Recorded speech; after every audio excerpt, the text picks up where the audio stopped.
नमस्कार, मैं हूं आपके साथ रानी बैरागी। चलिए नजर डालते हैं आज की कुछ खास खबरों पर। राजधानी दिल्ली के पूर्वी जिले के रमेश पार्क इलाके के रहने वाले मोहम्मद राशिद हुए बड़ी ठगी का शिकार। राशिद के अनुसार 18 दिसंबर को अपनी पत्नी के साथ शाहदरा स्थित जगतपुरी स्टेट बैंक में गए थे। अपने बेटे की पढ़ाई के लिए लोन लेने के लिए घर में रखी ज्वेलरी, जिसकी कीमत करीब 25 लाख बताई जा रही है, उस पर लेना था लोन। बेटे की पढ़ाई के लिए भेजना था विदेश। इंसाफ के लिए दर बदर भटक रहे हैं डॉक्टर दंपति। राजधानी दिल्ली के रमेश पार्क इलाके के रहने वाले डॉक्टर दंपति का सपना हुआ चकनाचूर। अपने बेटे के बेहतर भविष्य के लिए लेना था बैंक से, लेकिन लोन लेने से पहले ही अपने जीवन भर की संपत्ति को लुटा दिया। रशीद के अनुसार बैंक कर्मियों ने बताया कि उनकी ज्वेलरी की कीमत बाहर से लगवानी पड़ेगी, जिसके बाकायदा 2 बैंक कर्मियों को उनके साथ एक ई रिक्शा में बैठाकर अनाज मंडी शाहदरा ले जाया गया, जहां डॉक्टर दंपति के अनुसार साजिशन रास्ते में कुछ महिला को बिठाया गया, जिसके बाद उनके बैग में रखे ज्वेलरी पर हाथ साफ किया गया। सर अपना नाम बताइएगा। मेरा नाम मोहम्मद राशिद है। राशिद साहब, क्या इंसिडेंट हुआ है आपके साथ, पूरी बात बताइएगा थोड़ा। जी, ऐसा है, 18 दिसंबर में मैं बैंक गया था गोल्ड के अगेंस्ट लोन लेने। बेटे को जाना था इंग्लैंड मास्टर्स करने के लिए, तो मुझे कुछ अर्जेंट पैसों की ज़रूरत थी, 16 लाख के करीब। इसके लिए मैं बैंक गया था गोल्ड लेकर, तकरीबन 25 लाख के करीब उसकी वैल्यू थी। वहाँ पर जो बैंक मैनेजर थी मिसेस लक्ष्मी तनवर थी, उन्होंने मुझसे बोला कि आपको एक सुनार के पास जाना है, शाहदरा मंडी में, वहाँ पर कोई वैल्यूअर है सुनार, वहाँ से आपको वैल्यूएशन करा के आना है जो हमारे पास सोना था उसका। हम वहाँ गए, उनके 2 अधिकारी हमारे साथ गए बैंक के, जिन्होंने मैनेजर ने जिसको बोला था, वो लोग हमें ई रिक्शा में लेके गए। कुछ ऐसे सर्कमस्टांसेस बने कि वो उन्होंने पहले ही कर रखा था। मैं सोच रहा था कि शायद बैंक की गाड़ी में ले जा रहे हैं, ये वहाँ जाके देखा तो ई रिक्शा में गए थे। ई रिक्शा में लेके गए, ये हमें वहाँ पर वैल्यूएशन कराई। हमने सारी चीज़ों का वैल्यूएशन करी, उन्होंने थोड़ा वैल्यूएशन कम करी, जो 21 लाख के करीब बनाई थी, हालांकि हमारे हिसाब से वो 25 लाख या 26 लाख का था। तो वहाँ से हम वैल्यूएशन करा के सारा उसका रिकॉर्ड है, वहाँ पर भी उनके पास डुप्लीकेट कॉपी है सोनार के पास, जितनी भी हमारी गोल्ड है उसका वैल्यूएशन हो चुका था, उसका सारा प्रूफ है हमारे पास। उसके बाद हमको दोबारा से ई रिक्शा में ही ये बैंक अधिकारी लेकर आए, और बीच थोड़ा सा चले थे, चलते चलते में ही एक अधिकारी ने या ई रिक्शा वाले ने कुछ लेडीज़ को घुसाया, जिसमें 2 लेडीज़ थी, एक लड़की छोटी थी 10-12 साल की। थोड़ा घिच पिच सा हो गया वहाँ पर, और ओवर क्राउडेड हो गया ई रिक्शा। और जो मेरा बैग में था, जो सोने का थैली थी, मेरी मिसेज़ भी बराबर में बैठी थी, उसके पास भी बैग था, लेकिन वो लेडीज़ को पता था कि ये मेरे पास ही है, और सीधा वो बच्चा लगता है उसको ट्रेन किया हुआ था उन्होंने। उस बच्चे ने मेरे बैग पर एक बैग रखा जूट का, उससे कवर हो गया उसकी चेन वगैरह, और उसने फिर मेरा रास्ते में ही बच्चे ने चेन खोलकर वो ई रिक्शा वाले ने उन 3 लेडीज़ को अंदर बिठाया। चलते चलते वो ऐसा लग रहा था जैसे ज़बरदस्ती घुसते हैं, क्योंकि 2 सीट पे 4 लोग हो गए, और वो एक भीड़ सी हो गई, उसमें कुछ ओवर क्राउडेड सा हो गया।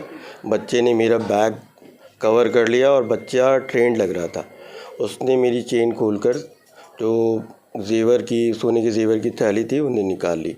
उसमें से मुझे हल्की सी आहट तो हुई, लेकिन सामने लेडीज़ बैठी हुई थी, इसलिए मैं सामने देख नहीं पा रहा था झिझक की वजह से। अच्छा, ये बताइए कितने की ज्वेलरी थी आपकी, जो उन्होंने वो लगाया था, उसका अमाउंट कितने की लगभग ज्वेलरी होगी? वो हमारे हिसाब से 25-26 लाख की थी, लेकिन वैल्यूएशन थोड़ा कम लगाई थी उन्होंने। जैसे कैरेट का हिसाब होता है ना, 22 कैरेट का 20 कैरेट लगाना, या कुछ मोती होती है। पुलिस का बिहेवियर कैसा रहा आपके साथ?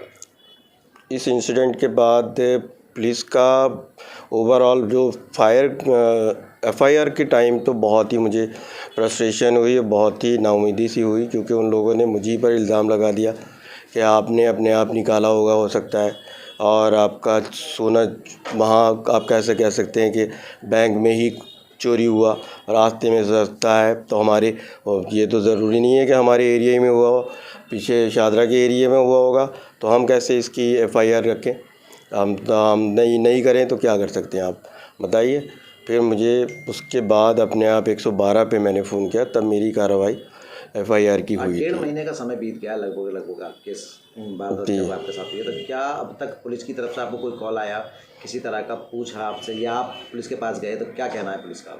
अभी तक मेरे पास ऐसी कोई कॉल नहीं आई है। एक बार कॉल आई थी, एक लेडी को पकड़ लाए थे ये और मुझे दिखाया था, लेकिन वो लेडी थी नहीं। वो मैंने बता दिया था कि कुछ मिलती है, लेकिन वो एग्जैक्टली वो थी नहीं, वैसे भी नहीं थी। तो वही था। बाकी एक CCTV में इन्होंने वो देखा था, ई-रिक्शा वाले का नंबर नोट कर लिया था, तो उससे उसको वो मिल गया था, ई-रिक्शा वाला और ई-रिक्शा मिल गया था। तो उससे इंटरोगेट कराया, लेकिन ऐसे ही सरसरी तौर पर कोई अरेस्ट नहीं करा है, ना कोई और दबाव बना के कार्रवाई नहीं की गई क्या है। कहना चाहेंगे अब चैनल के माध्यम से, क्या कहना चाहेंगे आप अधिकारियों को, जो सीनियर अधिकारी हैं, क्या मैसेज देना चाहेंगे? सीनियर अधिकारी से मैं यही कहना चाहता हूँ कि मैं जिस तरह का समाज में रहता हूँ, बहुत ही मिडिल क्लास का साधारण सा गवर्नमेंट सर्वेंट हूँ। GB पंत हॉस्पिटल में सीनियर फार्मेसी ऑफिसर की पोस्ट पर हूँ, और मैं 57 साल का हो चुका हूँ। 58 साल की मेरी एज होने जा रही है। 3 साल मेरे रह गए रिटायरमेंट के। अब ये सारी जो जितना भी सोना मेरा लॉस हुआ है, इसमें मेरी साली का भी था और मेरा भी था। मेरी सारी जमा पूंजी गई। दूसरी ये कि वहाँ साली का भी मुझे देना है। तीसरा, मेरे बेटे का जाना रुक गया। जो मेरा बेटा मास्टर्स करने जा रहा था, वो भी रुक गया वहाँ पर। सबसे मेरी गुजारिश ये है कि मेरी इस काम को, इस केस को इंटरेस्ट लेकर प्रायोरिटी बेस पर इसको देखकर इसमें कार्रवाई करें, और जल्द से जल्द इसमें कोई रिज़ल्ट आने का बने ज़रिया तो अच्छा रहेगा। यही मेरी गुजारिश है सबसे। रशीद के अनुसार उनके साथ पुलिस ने भी पहले दिन नहीं किया था कोई खास व्यवहार, लेकिन पुलिस द्वारा मामला दर्ज कर लेने के बाद लगातार पीड़ित थाना व जिले के स्पेशल स्टाफ के चक्कर काट रहे हैं। उन अज्ञात बदमाशों को पुलिस पकड़ पाने में असमर्थ है। फिलहाल पीड़ित दंपति का यही कहना है कि जो ज्वेलरी लूटी है वो उनकी अकेले की नहीं है। उस ज्वेलरी में उनकी सिस्टर इन लॉ की ज्वेलरी भी थी। करीब 1.5 महीने बीत गए हैं, लेकिन अभी तक बदमाशों का कोई अता पता नहीं है। डॉक्टर दंपति का दिल्ली पुलिस के सीनियर अधिकारियों से यही गुजारिश है कि जल्द से जल्द बदमाशों को पकड़ा जाए, जिससे उनके साथ हुई इस ठगी का खुलासा हो सके। खबर का सच के लिए दिल्ली से आरिफ खान की रिपोर्ट। आज के अंक में फिलहाल इतना ही। कल फिर होगी आपसे मुलाकात। नमस्कार।